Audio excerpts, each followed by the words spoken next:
A.W. Tozer said, "What I believe about God is the most important thing about me."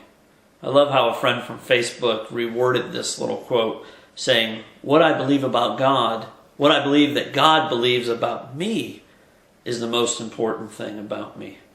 So that brings us to two questions. Number one, what do you believe about God? What do you believe about His character and His nature and who He is? And number two, do you know what He believes about you and about me and about humanity? Do you believe that God is an angry, ferociously angered God at all of mankind? Is He some kind of distant deity way out there? We can't see Him and He kind of took His hands off of this and is letting it unravel? Is He a cold, blind, we've seen the Lady Justice, is He that cold, blind, white-gloved type of judge that sits there and sniffing every little thing that goes on and saying, "Look at this," looking to condemn and control? Or is He a happy God full of joy? Amazingly, most people get that answer wrong. And in doing so, they neglect, hide, and run from God. This God that created them, it's the lie that's been plagued on people and all mankind for all of the ages. So what do you think God believes about you? We can know this by the gospel of Jesus Christ. Yet many of us have a skewed notion to what that gospel message really is. That word gospel means good news. Many times when you heard it taught from a church, or maybe your Aunt Susie told you about it, it almost doesn't sound like good news, but a bunch of do's and don'ts and these and thous and all this other stuff that's just added more baggage into your life instead of setting you free, and it's not something that you want. But yet the gospel message is called good news.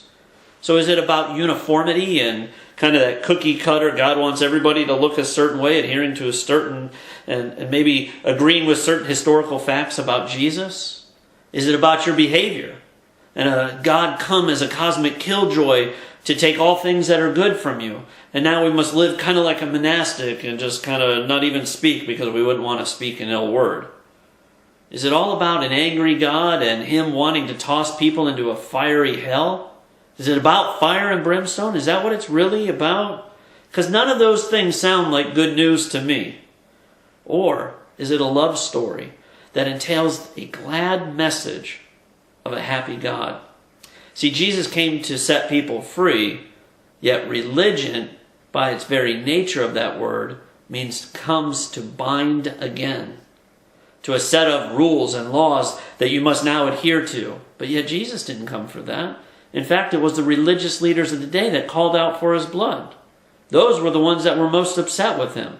The people that really needed Him, that knew that they needed Him. Think of the woman caught in adultery, or the tax collector, and he, as they would call Jesus, "Oh, He hangs with these sinners, with these, He's a drunkard and a glutton."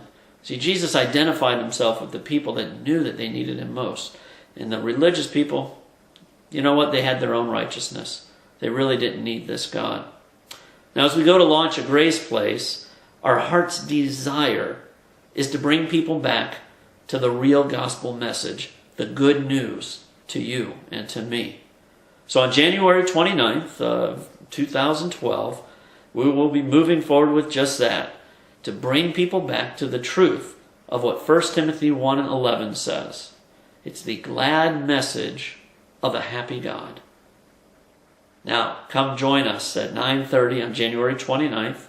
We're going to be meeting on US 41. You can find lots of information about this and who we are and what we believe, and a lot more videos like this coming out soon.